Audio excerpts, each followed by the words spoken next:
एक ऐसा बंदा जो कि एक इंस्पायरिंग फिगर हो, उसका ज़हनी तनाव की वजह से इस दुनिया को छोड़कर चले जाना इंतहाई अफसोसनाक है। ये स्टैंडर्ड्स जो हैं वो ठीक नहीं है, हमें कुछ और सोचना पड़ेगा।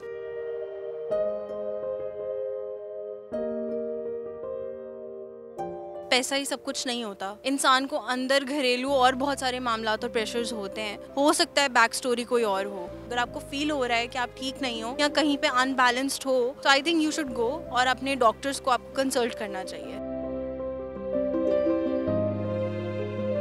कुछ लोग ऐसे होते हैं जो सिस्टम का हिस्सा नहीं बन पाते और वो फिर जो है वो ये सेकंड ऑप्शन लेते हैं।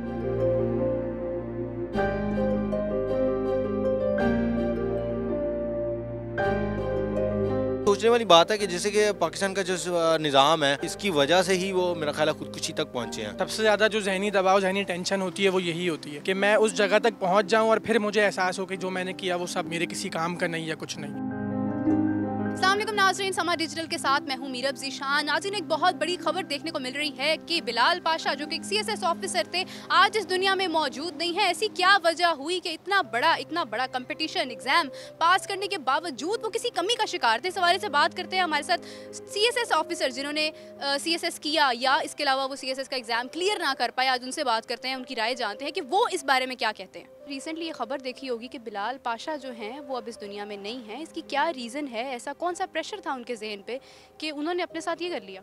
इंतहाई अफसोसनाक है सबसे पहले तो, और दूसरा ये कि बिलाल पाशा की जो आइडेंटिटी थी, एक जो उनकी वीडियो बहुत वायरल हुई थी जब उन्होंने अपने वालिद साहब के साथ एक वीडियो बनाई थी जब CSS उनका क्वालिफाई हुआ था, और उसके बाद उनको बहुत से मीडिया चैनल्स ने अपने एज अ गेस्ट भी बुलाया। फिर उन्होंने एक अकेडमी ऑनलाइन जो थी उसका आगाज़ किया, लर्न विद बिलाल पाशा, जिस पे वो बहुत ज़्यादा इंस्पायरिंग किस्म की वीडियोज़ बनाते थे और CSS के जो बच्चे हैं उनको बताते थे कि आप अगर इस तरह करेंगे इस सब्जेक्ट के अंदर तो आप इसको पास कर सकते हैं। उनको बहुत जगह पे as a motivational speaker, as a learner, as a teacher भी बुलाया जाता था। उनके बहुत से स्टूडेंट्स थे, लाखों की तादाद में।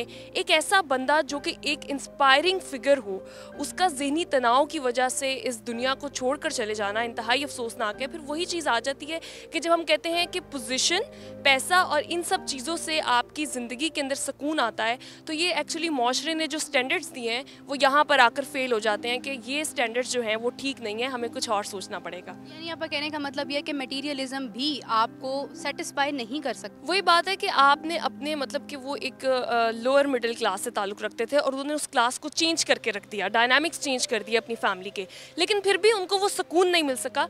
तो मैं ये कहूँगी कि आपकी ज़ाती ज़िंदगी में और आपकी प्रोफेशनल लाइफ दोनों में कुछ ऐसे मसले होते हैं जो अंदर ही अंदर आपको खा रहे होते हैं, लेकिन आप उसके बारे में ना तो बात करना चाह रहे होते हो और ना ही आप कोई मेडिसिन या फिर किसी डॉक्टर को इस हवाले से कंसल्ट करते हो, क्योंकि हमारे यहाँ आगाही नहीं है इस हवाले से, ज़हनी तनाव के हवाले से हम इन चीज़ों पर बात करते हुए कतराते हैं। तो मेरे ख्याल से हमें सबसे पहले तो आगाही देनी पड़ेगी, क्योंकि मेरी, आपकी और हर शख्स की ज़िंदगी में, चाहे वो किसी भी पोजीशन पर बैठा हुआ है, ज़हनी तनाव का वो शिकार वो किसी भी मौके पर हो सकता है, किसी भी स्ट्रेस की वजह से। बिल्कुल ठीक कहा आपने। अस्सलाम वालेकुम, आपका क्या नाम है? वालेकुम अस्सलाम, मेरा नाम मोहम्मदा है। मोहम्मदा, ये बताइएगा कि क्या लगता है आपको कि CSS जैसा एग्ज़ाम मतलब कंप्लीट करने के बाद, इस पोस्ट पर आने के बाद भी आप किसी कमी का शिकार होते हैं? आई फील लाइक कि एक तो आप इस पूरे डायनामिक में आने से पहले भी प्रेशर में होते हो, क्योंकि मैंने खुद ये एग्ज़ाम दिया है और वो प्रेशर फील किया है। लेकिन आई फील लाइक कि जैसे ही आप एक प्रोफेशनल लाइफ में आ जाते हो तो वो प्रेशर्स अलग होते हैं, जहाँ पे आपने हर चीज़ को बैलेंस करके चलना है, ठीक है। वहाँ पे कुछ ऐसे प्रेशर्स भी होते हैं जो इन हाउस आपके चल रहे होते हैं, जहाँ पे आपको शायद कहीं ना कहीं अपनी वो कह लो रूट्स के साथ कॉम्प्रोमाइज़ करना पड़ता है। सो डेफिनेटली ये एक चीज़ बहुत मेजर रोल प्ले करती है। अच्छा, जैसा इन्होंने अभी रामीन ने भी बताया कि बिलाल पाशा की अपनी एक एकेडमी थी और वो मतलब यंगस्टर्स को गाइड करते थे कि आप ये करें, उसके बावजूद खुद वो इनकम्प्लीट थे। क्या आपको लगता है कि इसकी रीज़न उनकी पोस्ट थी? हो भी सकता है और नहीं भी हो सकता है। हो सकता है कि कोई फैमिली प्रेशर्स हों या कोई और चीज़ हो, क्योंकि लाइफ में ऐसे है कि आप, पैसा ही सब कुछ नहीं होता। लोग कहते हैं कि पैसा मिल जाए तो it is everything you have, but I feel like कि ऐसा नहीं है। इंसान को अंदर घरेलू और बहुत सारे मामलात और प्रेशर्स होते हैं, तो वी कैन नॉट जज कि क्या वो उनका जो प्रॉपर जॉब अलाइनमेंट थी वही रीज़न था उनकी सुसाइड के पीछे। हो सकता है बैक स्टोरी कोई और हो। सो इस पे कमेंट करना विदाउट पूरी इंसिडेंट को जाने, आई डोंट थिंक इस पे कोई कमेंट हम कर सकते हैं। बट डेफिनेटली एक चीज़ है कि एंग्जाइटी या ये प्रेशर्स जो हैं इनके बारे में लोग बात नहीं करना चाहते, इनके बारे में बात की जानी चाहिए, अवेयरनेस होनी चाहिए, क्योंकि ये आज भी ना एक काइंड ऑफ टैबू है हमारी सोसाइटी में, हमारे माशरे में। इस चीज़ के बारे में बात करो ना कि यार इस बंदे को प्रेशर है किसी चीज़ का, या तंग है वो अपने किसी दिमागी उस टेंशन में है कि एग्जैक्टली तो वो लोग कहते हैं कि नहीं नहीं डॉक्टर के पास नहीं जाना, पागल है। नहीं, तो ये अभी भी माइंडसेट लोगों का ना ये है। हालांकि ये एक ऐसी बीमारी है जिसका ट्रीटमेंट होना चाहिए और इसको नॉर्मल ही लेके जाना चाहिए। अगर आपको फील हो रहा है कि आप ठीक नहीं हो या कहीं पे अनबैलेंस्ड हो, तो I think you should go और अपने डॉक्टर्स को आपको कंसल्ट करना चाहिए। बट ये हमारे माशरे में ये चीज़ अभी उस तरह से हाईलाइट नहीं की गई। जैसे उन्होंने कहा कि हमारे मुआशरे में अभी भी इस चीज़ की कमी है कि कोई कितना परेशान है, इस चीज़ का बैलेंस मैयर नहीं किया जाता, पैसा सब कुछ नहीं होता। मज़ीद इस हवाले से देखते हैं कि लोगों का क्या ओपिनियन है, उनसे जानते हैं कि ये इंसिडेंट उनके लिए कितना बड़ा था।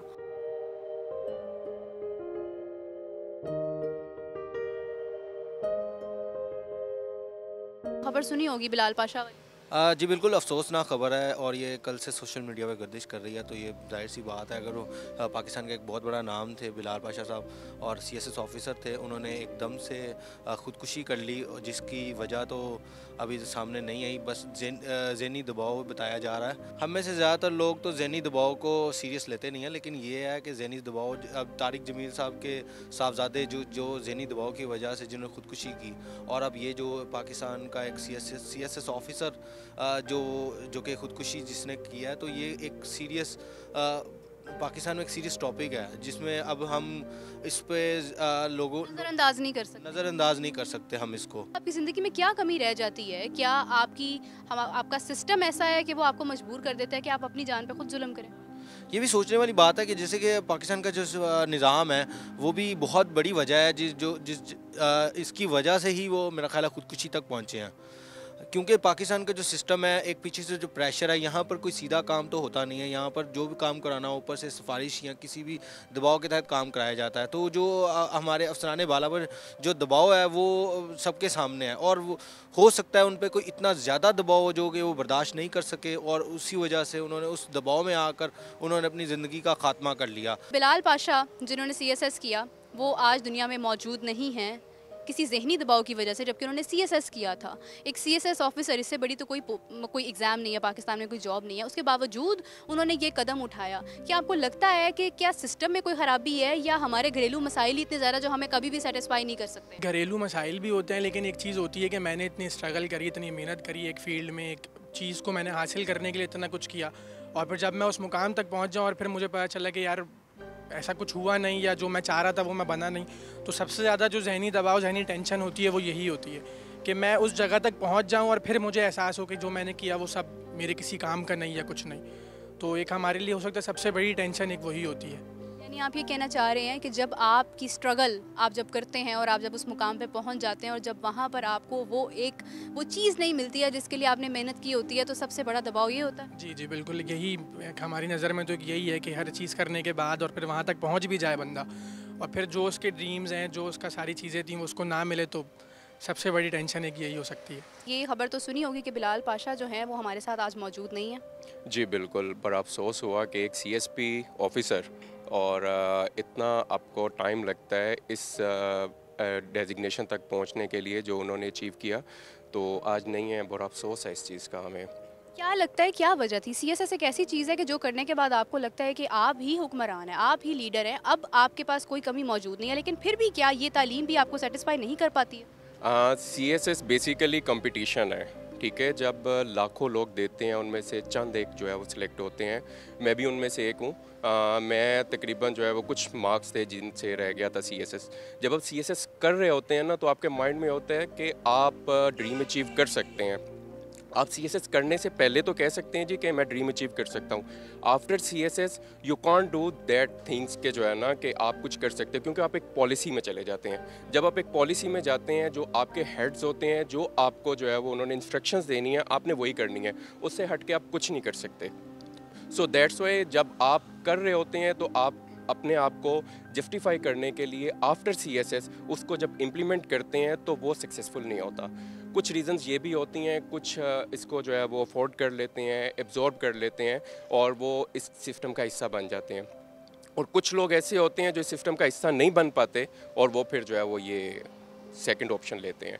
तो आई थिंक सो कि जो है वो तरीका गलत है उनका, ये नहीं अटैम्प्ट नहीं करना चाहिए, क्योंकि अल्लाह पाक का निज़ाम है, अच्छे बुरे लोग सब जगह पे होते हैं और चलते हैं, कोई ऐसा मसला नहीं है। लेकिन हमारी मेंटालिटी बहुत काउंट करती है। एक छोटे घर से उठ के एक बहुत बड़े मुकाम तक जाना, पहले तो यही बहुत बड़ी अचीवमेंट है। जब वो चीज़ हम अचीव कर लेते हैं, फिर हम उसको टोटली एग्जीक्यूट नहीं कर पाते, तो हमारे अंदर का इंसान हमें तंग करता है। तो हमारे पास दो रास्ते होते हैं, या हम सिस्टम का हिस्सा बन जाएं या हम उस सिस्टम को बाय बाय कर दें। गुड बाय कर दें, बिल्कुल। अच्छा, अस्सलाम वालेकुम, क्या नाम है आपका? वालेकुम सलाम, मेरा नाम है अक्सा असलम। अक्सा, बताइएगा आप क्या कहती हैं, बीइंग अ स्टूडेंट, एक जो स्टूडेंट होता है उसकी यही एक अचीवमेंट होती है कि वो एक कंपटीशन, एक एग्ज़ाम क्लियर करे और वो अपने पेरेंट्स का नाम रोशन करे, लेकिन रोशन करने के बाद ऐसी कौन सी कमी आपके अंदर रह जाती है कि आप अपनी ज़ात से खुद सेटिस्फाई नहीं होते हैं?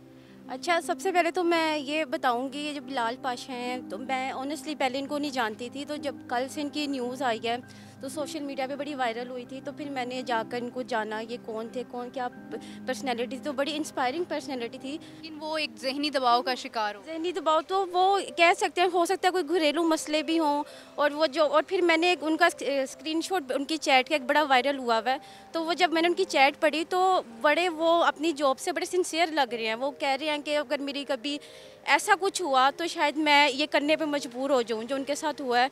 तो वो जब मैंने देखा तो वो बड़े सिंसियर थे अपनी जॉब के साथ। क्या लगता है कि सिस्टम में कोई ख़राबी थी जिस वजह से आज वो हमारे साथ मौजूद नहीं है? हाँ, मुझे भी यही लगता है कि ऐसा हो सकता है कि जब आप मजबूर हो जाते हो, आप कुछ कर नहीं सकते, आप एक ओहदे पे बैठ जाते हो, लेकिन वहाँ पे आकर आप मजबूर हो, आप कुछ कर नहीं सकते, तो फिर ये एंड आपका यही होता है, आप अपने साथ कुछ बुरा कर लेते हो। तो ये मेरे ख्याल से उनके साथ यही हुआ है। जैसा उन्होंने कहा कि एक सिस्टम, एक ऑफिसर, एक सीएसपी ऑफिसर सीएसएस करने के बाद, एक इतनी बड़ी जॉब लेने के बाद भी अगर वो नो सर नहीं बोल सकता, तो ऐसी पोस्ट का, ऐसी तालीम का कोई फ़ायदा नहीं है। मैं बिल्कुल भी डिस्करेज नहीं करना चाह रही हूँ लोगों को जो सीएसएस करना चाह रहे हैं, मगर मैं ये कहना चाह रही हूँ कि कहीं ना कहीं कमी हमारे अंदर आज भी मौजूद है, हमारे सिस्टम में आज भी मौजूद है, जिसकी वजह से बेशतर बच्चे जो अपने मुकाम तक पहुँचने के बाद भी सेटिस्फाई नहीं होते हैं, जिनमें कोई ना कोई कमी रहती है। इसी के साथ मुझे इजाज़त दीजिए, अपना बहुत सारा ख्याल रखिएगा। अल्लाह हाफ़िज़।